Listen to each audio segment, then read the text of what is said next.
하나님 말씀 봅니다. 요한계시록 9장 12절에서 21절 말씀입니다.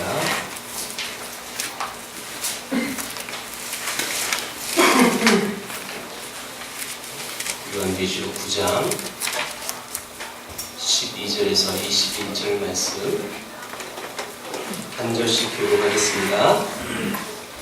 첫째 반은 지나갔으나 보라 아직도 이후에 화 둘이 이르리로다.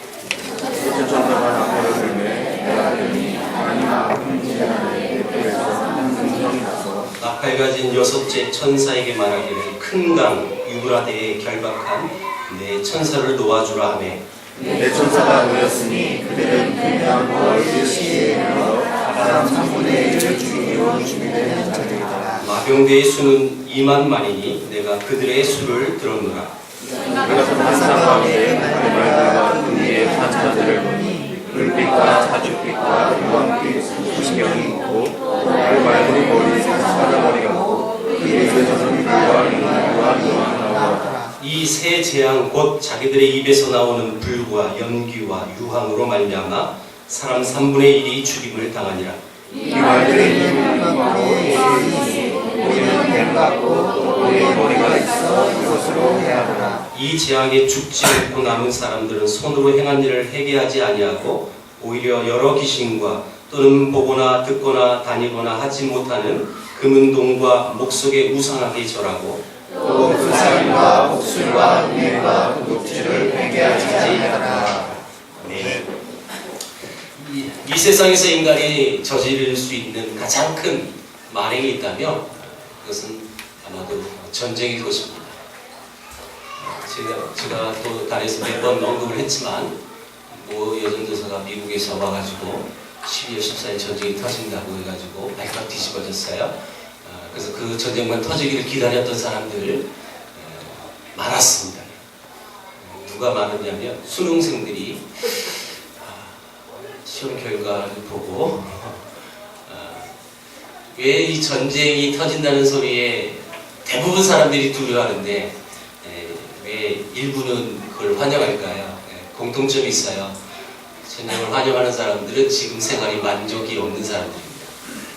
불안한 사람들이고 어떻게든지 이 고통과 어려움들이 없어지려면 뭐라도 뒤집어줘야 된다.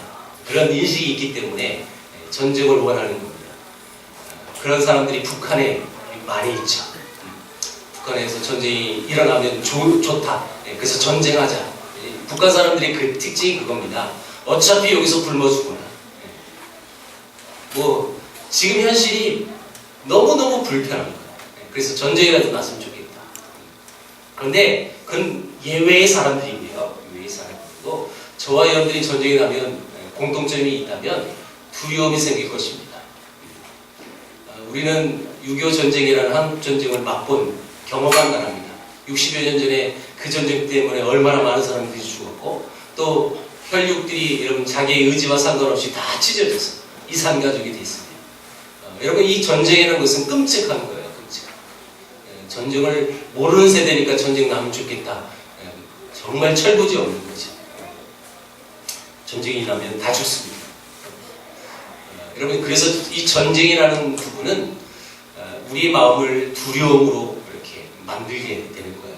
이 전쟁이 터진다는 그 전도사 때문에 많은 이런 두려움을 갖고 있는 교회는 다 교회를 떠났잖아요. 외국에 실제로 있었던 사건입니다. 전쟁 나면 여기서 죽으니까 그 사이엔 외국에 선교 여행 가자 해가지고 많이 갔어요. 또 전쟁이 안 일어나니까 또 그 사람이 또 인터뷰도 하고 그러더라고요. 참 말도 되지 않는. 왜 전쟁의 이야기부터 오늘 서론을 얘기했느냐면 우리가 지금 방금 읽었던 이 부분이 전쟁과 관련되어진 내용입니다. 이 전쟁을 통해서 많은 어려움들이 있을 것이다. 지금 우리 나팔 재앙을 보고 있습니다. 그렇죠? 나팔 재앙. 특별히 오늘 본문은 6번째 나팔을 불매. 여러분 어마어마한 또 재앙이 임했고 결국 3분의 1 사람이 3분의 1이나 죽었다라는 재앙이에요. 자, 근데 여러분 이 재앙이 무슨 의미일까? 또 이 재앙의 그 시점은 뭘까? 누누이 계속 반복되어져서 여러분들에게 말씀을 드리는 이유는 그 반복되어진 말씀은 이 요한계시록을 볼 수 있는 중요한 포인트라 제가 계속 반복해서 말하는데, 자, 이 요한계시록에 나오는 사건은 예전에 우리 잘못된 인식으로 이렇게 많이 알고 있었어요. 앞으로 일어날 일이라고 많이 생각을 했는데, 단순히 앞으로 일어날 일, 그러면 일어나지 않았던 일들은 없다, 일어날 것들만 있을 것이다 라고 해석을 하면 문제가 된다고 그랬죠. 그래서 첫 번째 나팔부터 네 번째 나팔 불었을 때 그때 제가 이렇게 소개했어요. 이 사건은 예수님의 초림부터 재림의 사건의 이야기다. 그러니까 있었던 이야기도 있을 수 있고 일어난 일도 있을 수 있다. 그걸 다 열어놔야 된다는 것.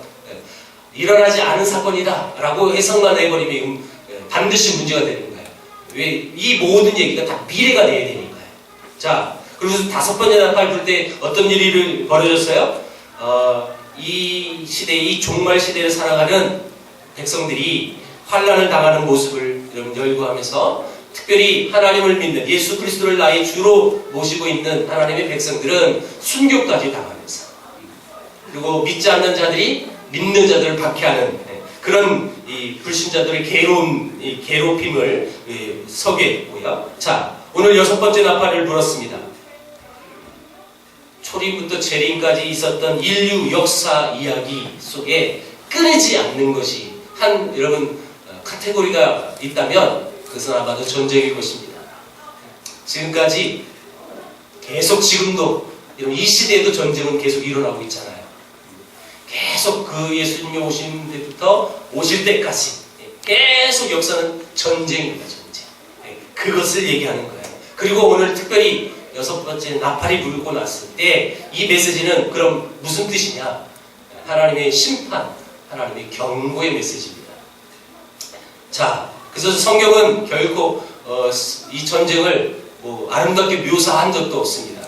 여러분, 이 성경에서 나온 이 전쟁의 이 부분을 우리가 알아야 될 것은 인간의 죄악을 증명해 주었던 사건이라는 것, 또한 하나님의 심판 아래에 있다는 이 증명을 해주는 사건입니다. 자, 오늘 14절에서 16절을 우리 다시 한번 읽어보는데, 자, 이 본문에 전쟁 얘기를 했으니까 이 배경은 어딘지, 그리고 그 배경의 전쟁은 어떻게 이루어졌는지 한번 우리가 자세히 살펴보겠습니다. 14절에서 16절 읽어볼게요. 자, 시작. 나팔 가진 여섯째 천사에게 말하기를 큰 강 유브라데에 결박한 네 천사를 놓아주라 하매, 네 천사가 놓였으니 그들은 그년 월 일시에 이르러 사람 3분의 1을 죽이기로 준비된 자들이더라.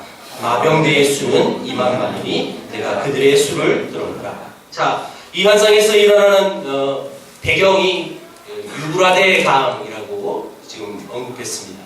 그리고 여기에 2만만의 군인이 있다. 2만만은요 2억의 숫자예요. 2억. 2만 곱하기 만 2억입니다. 자, 그러면 이 강은 실질적으로 있는 강이죠. 터키에서 지금 이라크 남부로 흘러가는 강입니다. 그래서 요즘은 유프라테스 강이라고 부르지만 성경에는 유브라데라고 이렇게 언급을 했습니다. 자, 여러분, 이 강은 무슨 강이냐? 성경 속에서 이 강을 언급할 때는 이런 의미에서 씁니다. 유브라데 강 안쪽은 하나님의 약속의 땅, 그리고 강 밖은요, 그럼 약속의 땅이 아니라는 거죠. 그래서 이 강을 얘기할 땐 경계를 얘기하는, 이 하나님의 나라와 이방 나라의 경계를 은유한 표현입니다. 자, 17절을 보면 이 전쟁에 동원된 군대의 모습이 좀 이상해요. 자, 17절 제가 읽어볼게요. 이 같은 환상 가운데 그 말들과 그 위에 탄 자들을 보니 불빛과 자줏빛과 유황빛, 호심경이 있고, 또 말들의 머리는 사자 머리 같고 그 입에서는 불과 연기와 유황이 나오더라. 저는 이 본문을 보면서 우리 한국 사람들은 이 모습을 이렇게 어른들은 좀 유추할 수 있을 거다라고 생각해 봤어요. 그게 뭐냐면 그럼 우리 어린 시절 이순신 장군, 요즘은 우리 젊은이들은 이순신 장군을 명랑으로 보지만 옛날에는 우리 이순신 장군 긴 칼 옆에 차고 이런 거 봤어요. 근데 그 거북선을 묘사할 때 제 어린 시절 추억을 해보니까 거북선은 입에서 불도 나오고 연기도 나오고 대포도 나오고 이랬어요. 이 모습하고 뭐 똑같은 건 아니지만 우리가 상상을 하자면, 굳이 얘기하자면 그렇다는 거예요. 자, 어떤 사람들이 불, 연기, 유황 이것을 이렇게 해석합니다. 요즘 우리가 이 시대에 쓰고 있는 전쟁 무기, 하얀 방사기, 미사일 이런 거를 지금 그렇게도 표현해내고, 말의 꼬리는 폭탄이고. 그래서 이 유프라테스 강은 실질적으로 여러분 이게 이제 이라크 쪽이니까 이 공산 국가와 이슬람 국가 이것들이 다 몰려 있는 우리 이 전 세계에서 굉장히 민감한 곳입니다. 그래서 이곳에서 분명히 3차 세계대전이 일어날 것이다 라고 해석을 했었어요. 저는 이런 설교도 예전에 누구에게는지 기억은 안 나지만 제가 이런 설교를 들은 적이 있습니다.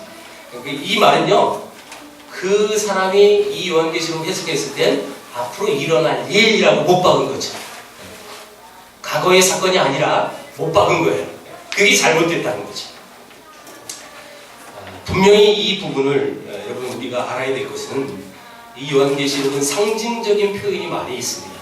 근데 상징적인 것을 그대로 문자 그대로 해석을 해버려서 여러분 그렇게 되버리면 이단이 많이 생길 수밖에 없어요.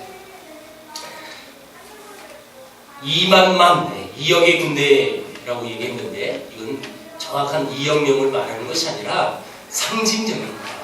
또한 유브라데 강, 요즘 말로는 유프라테스 강, 이 강은 실제로 역사로 보면 그 유프라데 강 안이 로마 제국이었습니다. 그러면 그 강 밖은요, 로마 제국이 아니라는 거죠. 실제로 로마 제국 안을 여러분 제국 안에 있는 사람들 로마 시민권자고 또 로마의 통치를 받는 것입니다. 그러면 로마 제국의 통치를 받지 않는 나라는요, 성경에도 나와요. 야만인이라고 했고요. 실제로 세계 역사 속에서 보면 그들을 야만이라고 불렀죠. 여러분들이 잘 알고 있는 대표적인 야만족이 누구예요? 게르만민족, 독일된 나라. 이런 수많은 이 로마 제국 안은 로마의 통치를 받는 것이고, 로마 제국 통치를 받지 않는 것은 야만인이라고 불렀어요. 자, 특별히 이 로마 제국 경계를 갖고 있는 이 강은 바로 이렇게 해석을 하는 거예요. 하나님 나라. 그리고 강 밖은요, 하나님 나라가 아닌 세상, 이방, 이렇게 얘기할 수 있다는 거죠. 여러분, 우리나라 수도 서울도 여러분 강으로 나눈다는 거 아십니까? 여러분 한강 위를 뭐라고 불러요? 강북. 밑에는요? 강남. 여러분들이 지금 강남 살고 있잖아요. 그렇죠? 우리 강남에 살고 있어요. 강북과 강남을 나누는 것은 한강으로 기준하죠. 그렇듯이 지금 이 유브라데 강은요, 이런 뜻을 얘기하는 거예요. 유브라데 강은 하나님 나라, 그 외에는 이방. 이걸 경계를 지금 상징하고 있는 거예요. 그러니까 이 유브라데 강에서 3차 세계대전이 일어날 것이다, 이렇게 설계해버리면 문제가 되는 거예요. 그런 의미에서 지금 이 말을 하는 거고요. 또한 이 마병들의 모습이 불빛과 자줏빛과 유황빛 호신경을 가졌다, 있고 라고 했는데, 이런 흉가, 그러니까 이제 군인들이 입을 수 있는 그것을 말하는데, 중요한 게 뭐냐면 색깔이에요. 그 다음에 불이 나오고 연기가 나오고 유황이 나오는데, 이게 매치가 되는 거예요. 불빛, 붉은색, 자줏빛, 연기, 유황빛, 그게 노란색 유황을 얘기하는 겁니다. 이게 이제 색깔이 다 매치가 되는데, 자, 그리고 중요한 부분이 있어요. 17절, 18절을 우리가 읽어야 합니다. 17절, 18절. 자, 시작. 이 같은 환상 가운데 그 말들과 그 유의 환자들을 보니 불빛과 자줏빛과 유황이 호신경이 있고, 또 말들의 머리는 사자머리 같고 그 입에서는 불과 연기와 유황이 나오더라. 이 세 재앙 곧 자기들의 입에서 나오는 불과 연기와 유황으로 말미암아 사람 3분의 1이 죽임을 당하니라. 자, 여기서 공통점이 하나 나와요. 이 세 재앙 곧 자기들의 입에서 나오는, 자, 입에서 나왔고요. 18절도 마찬가지, 19절도요. 제가 한번 읽어볼게요. 이 말들의 힘은 입과 꼬리에 있으니 꼬리는 뱀 같고 또 꼬리에 머리가 있어 이것으로 해하더라. 자, 전부 입을 강조하죠. 그리고 이 말들의 힘도 입과 꼬리에 있다는 것입니다. 자, 그러면 입과 이 꼬리에 대한 부분이 또 뭔지를 또 우리가 이해해야 의미가 있는 건데요. 자, 꼬리가 뱀 같다라는 이 말은 이 마병대가 사탄의 속성과 또 기원을 갖고 있다는 뜻입니다. 또 한 가지, 꼬리에 머리가 있다는 것은 사상적으로 사람을 파멸시키는 특징을 갖고 있는, 결국 이 모든 전쟁이 영적 전쟁이다라고 지금 표현하고 있는 것입니다. 자, 여러분, 성경에 뱀, 용, 특별히 요한계시록에 나올 때 이것은 사단을 의미한다고 그랬어요.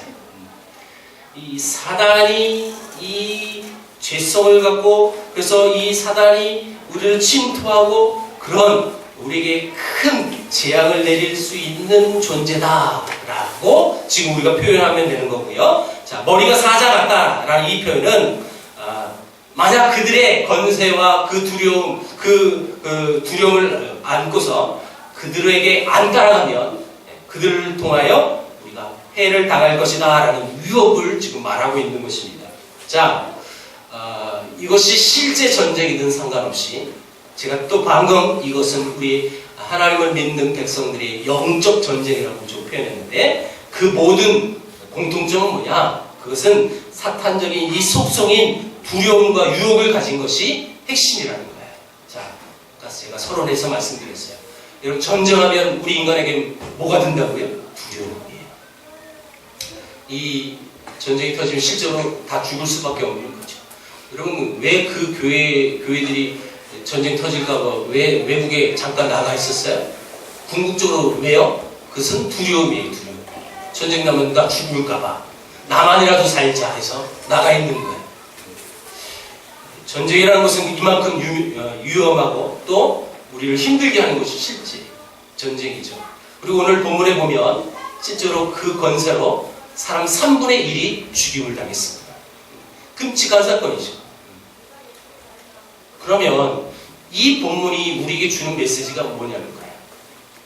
이게 영적 전쟁이든 상관없이, 뭐 실제 전쟁이든 상관없이, 이것이 오늘날 이 시대를 살아가는 우리에게는 어떤 메시지를 주는 내용이냐는 거죠. 중요한 건 이제 20절, 21절을 봐야 됩니다. 20절만 읽어봅니다. 20절. 자, 시작. 이 재앙에 죽지 않고 남은 사람들은 손으로 행한 일을 회개하지 아니하고 오히려 여러 귀신과 또는 보거나 듣거나 다니거나 하지 못하는 금은 동과 목석의 우상에 절하고. 21절 시작. 또 그 살인과 복술과 음행과 도둑질을 회개하지 아니하라. 먼저 19절 봅니다. 이 재앙에 죽지 않고 남은 사람들은 3분의 2입니다. 3분의 1이 죽었으니까. 맞죠? 자, 여러분, 이 재앙이 임했는데 그 재앙으로 죽지 않았다는 것, 그래서 내가 3분의 2에 속했다는 것, 그것은 하나님의 은혜죠. 내가 죽지 않은 건 하나님의 은혜 아닙니까? 자, 그런데 그 하나님의 은혜임에도 불구하고 사람들은 그 하나님 앞에 감사하며 찬양하고 예배로 나가는 것이 아니라 오히려 반대의 모습으로 나갔어요.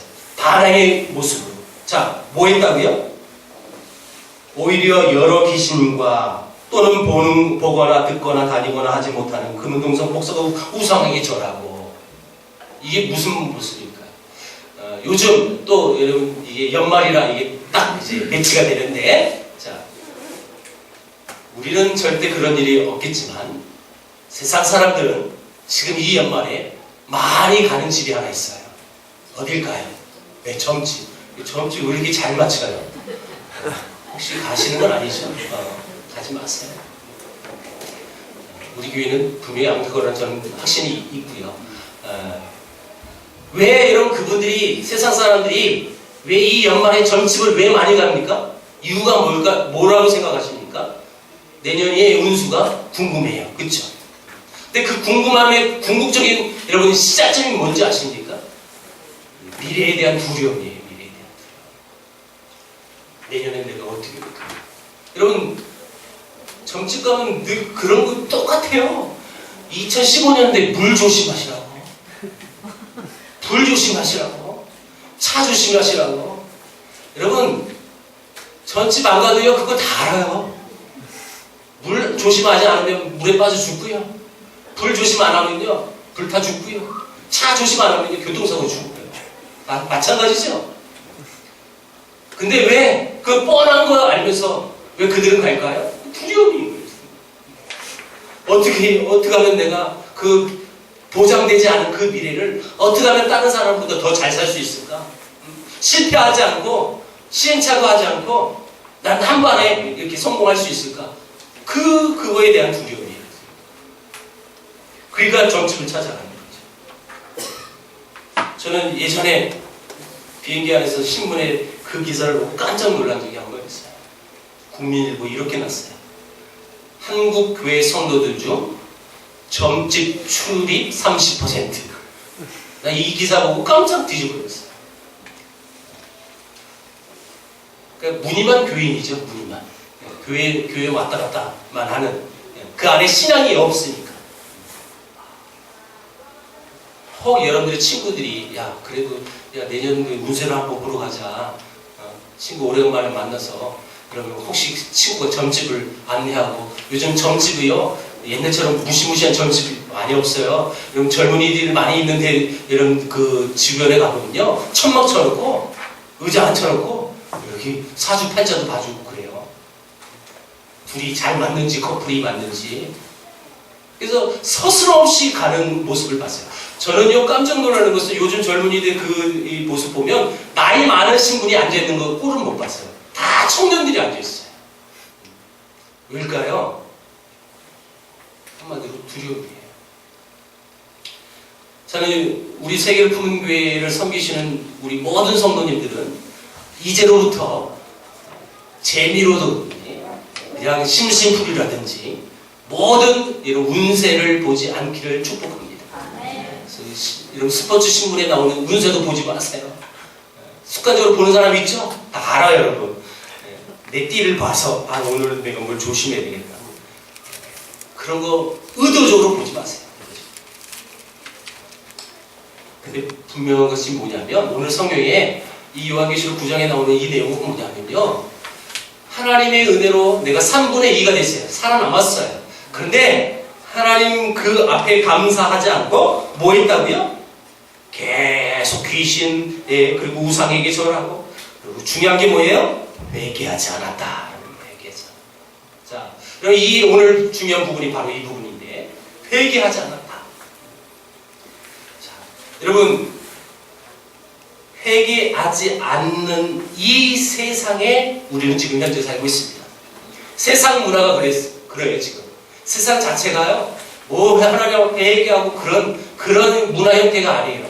한국에 많은 교회가 있고 크리스찬이 많이 있음에도 불구하고 우리나라 문화는 아직 기독교 문화가 아닙니다.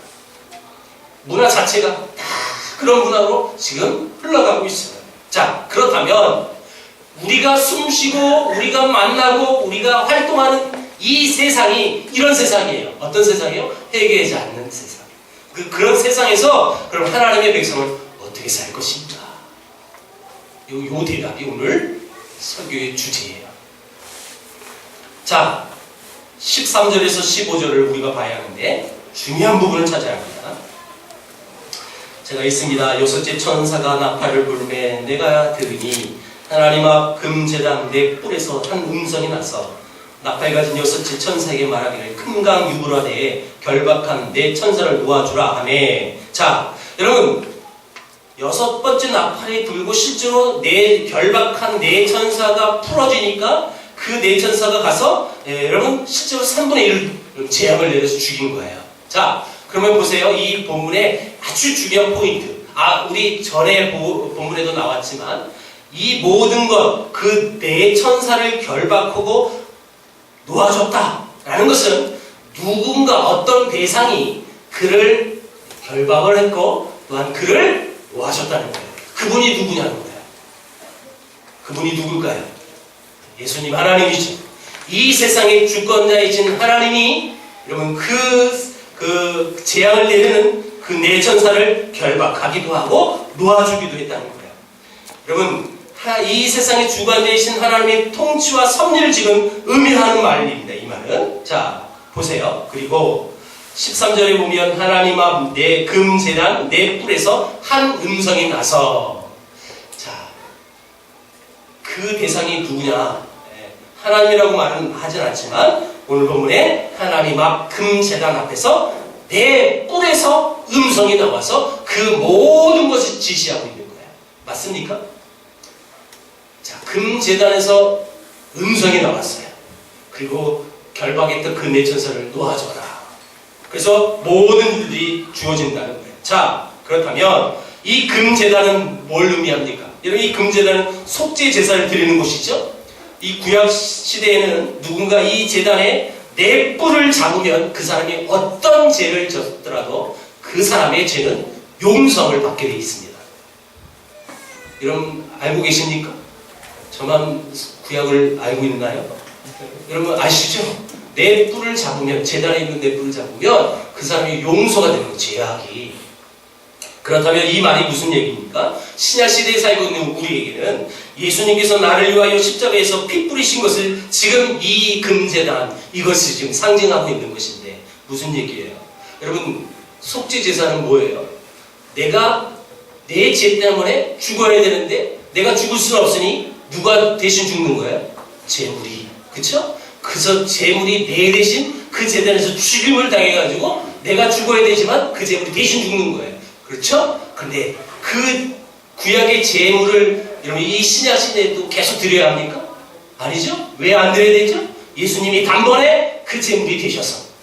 그래서 영번에 단번에 여러분 그 제물이 되심으로 인하여 우리 이제 영원토록 제사하지 않아도 되는 거예요.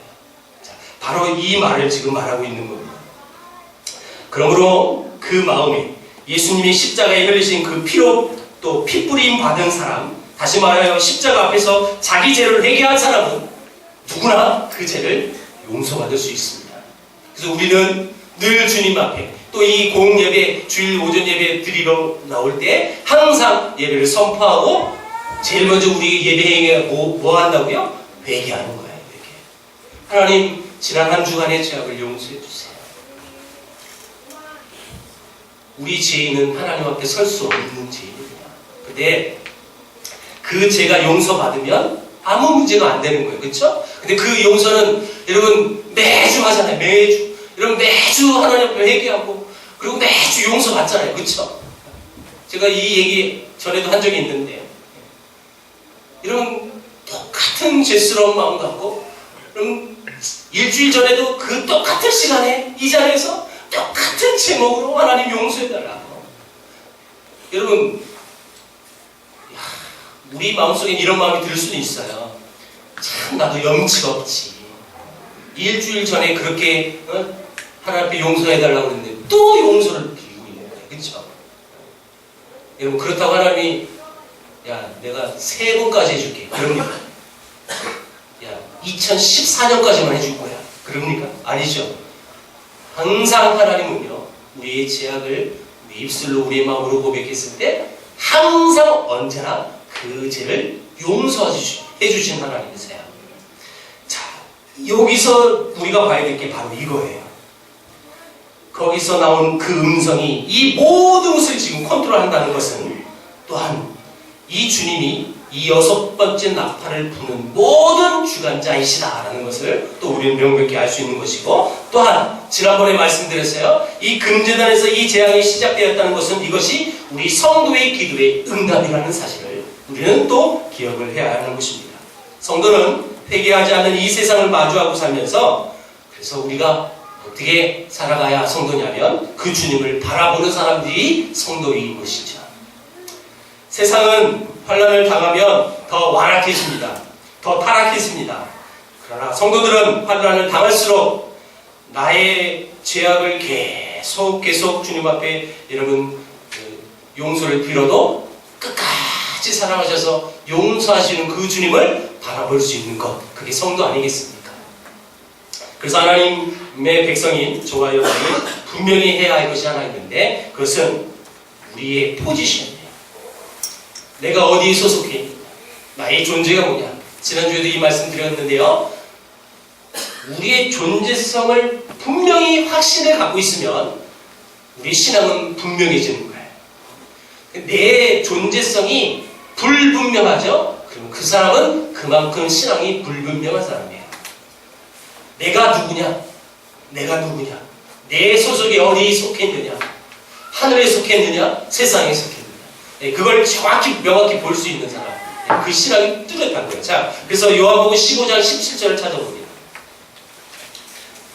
PPT 안 나옵니다. 여러분 찾으세요. 요한복음 15장 17절, 18절, 19절인데요.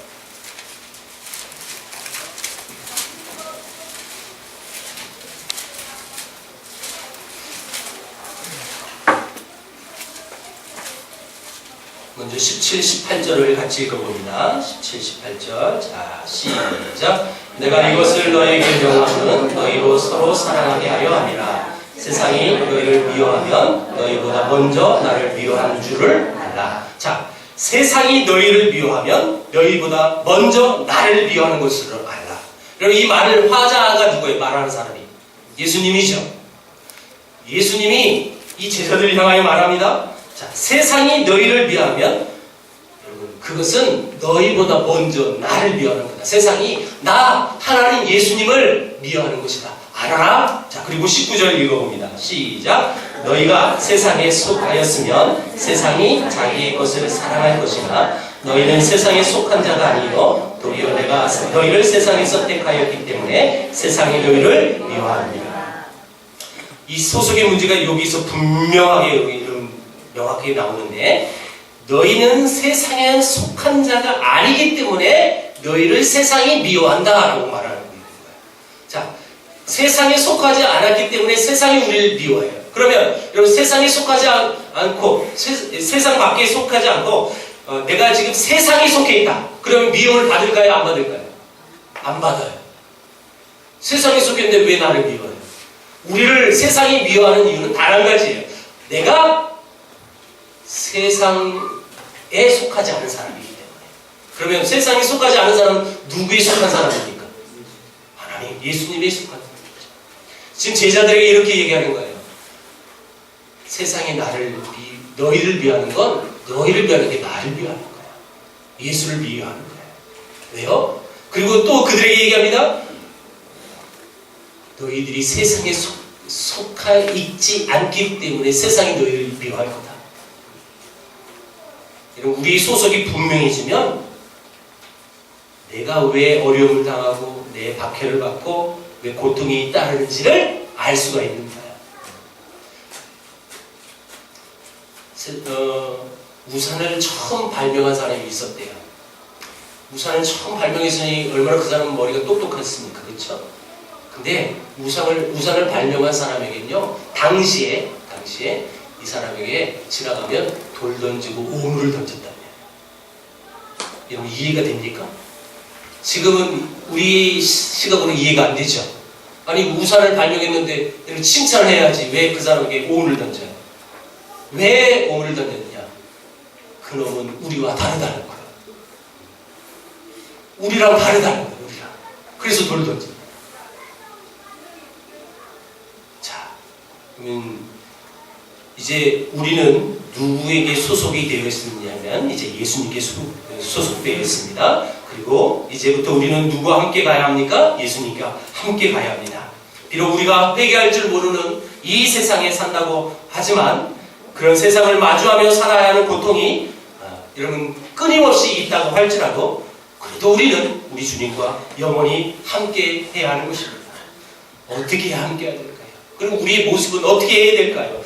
자, 우리 요한 1서 3장을 펴봅니다. 요한 1서 3장 2절 3절입니다. 요한 1서 3장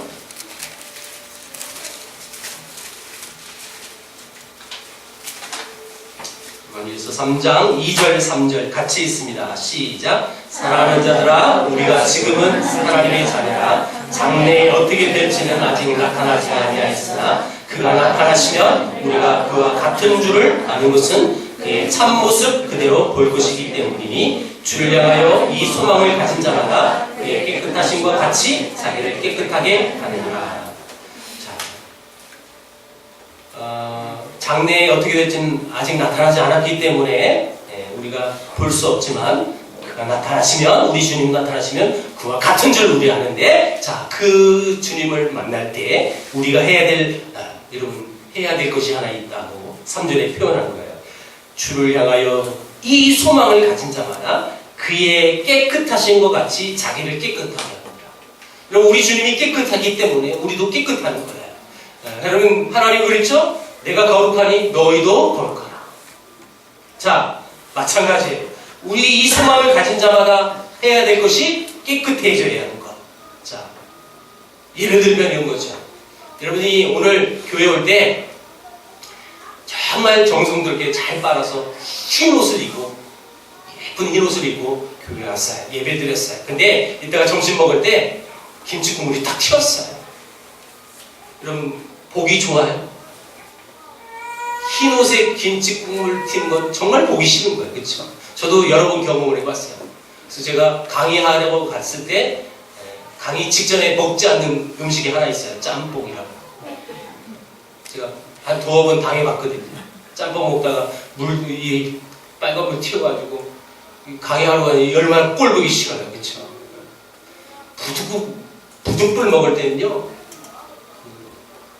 화장지 이렇게 해가지고 흰 옷에 그 빨간 김치국물 같은 게 튀면 참 보기 싫어요. 아무리 잘 빨아도 그 한 방울 때문에 옷이 깨끗해 보이지 않아요. 그렇죠? 마찬가지. 여러분, 우리가 주님을 향하여 해야 할 것이 바로 이것을 깨끗해야 해요. 그러니까 교회 올 때마다 샤워를 하고 오셔야 됩니다. 그런 뜻은 아니에요. 하고 오면 좋죠. 그런 정성도 저는 필요하다고 보긴 봅니다만은, 그것이 여러분 우리의 몸이 더럽다고 우리 주님이 우리 예배를 받지 않는 건 아니니까. 자, 중요한 것은 이겁니다. 우리가 이 세상에 살아갈 때 깨끗하게. 어떻게 깨끗하게? 여러분, 우리의 정신이, 우리의 가치관이 주께서 말씀하신 그 말씀의 근거에 따라서 세상 가치관이 아니에요. 하나님이 원하는 마음으로 이 땅을 살아가는 것, 그게 깨끗한 거예요. 무조건 흰옷을 입으라는 뜻이 아니에요. 내가 하나님의 그 가치관으로 살아갈 때 세상 가치관에 와서 그 세상 가치관이 나의 그 하나님의 가치관으로 살아가는 그 모습을 통하여 부끄러워져요. 너무너무 부끄러워져서 몸둘 바를 모를 정도로 우리가 그런 깨끗한 모습으로 이 땅을 살아가야 하는 것입니다. 여러분들의 말 한마디가, 여러분들의 인상 한 모습이, 또한 여러분들이 말하지 않았지만, 내 밖으로 뱉었지는 않았지만 내 안에 있는 숨어있는 그 모든 말들까지, 그 인품까지 여러분들이 그 모습이 주님 보시기에 깨끗해야 하는 거예요. 그것이 우리 주님이 원하시는 모습이에요. 그것이 지금 회개하지 않는 이 세상에서 여러분 하나님의 자녀가 살아가는 방법, 어떻게 살 것인가? 이렇게 살아가야 된다는 거예요. 깨끗하게. 그래서 여러분들을 통하여 믿는 자들에게는 그 사랑이 더욱더 배가가 되어야 되고, 여러분 중에서 믿지 않는 사람이 있다면 여러분 통하여 그 예수 그리스도의 복음이 흘러가야 한다는 것, 그게 깨끗하게 사는 거예요. 말씀 맺겠습니다. 자, 이제 연말입니다. 이제 며칠이면 2014년도도 다 지나가죠. 자, 여러분, 특별히 이 연말에는 세상이 더 어지럽고 더 혼탁하고 더 문란해집니다. 이 회개하지 않는 이 세상 속에서 우리는 하나님의 자녀로 부름을 받았고, 그리고 이 땅을 살아가야만 합니다. 근데 그 회개하지 않는 그 세상 속에서 하나님의 자녀라는 그 존재감을 갖고 우리는 어떻게 살아갈까? 이것이 오늘 주는 메시지입니다. 회개하지 않는 이 세상에 살더라도 우리 이 세상을 본받지 말아야 하고, 회개할 일이 내 안에 있다면 여러분 속히 회개하십시오. 미루지 마시고 속히 그 자리에 있습니다. 그리고 세상과 다른 삶을 살아서 그것이 내 안에 두려움으로 살기보다는 내가 혹여라도 세상 속에 속한 자들의 모습과 별반 다르지 않게 살아가는 그 모습을 더 두려워하셔야 합니다. 하나님이 원하는 모습. 주님이 기뻐하지 않는 신앙의 습관에서 돌아와야 합니다. 의지를 들여서 끊을 건 반드시 끊어야 하는 것이죠. 죄의 습관을 반드시 끊어버리십시오.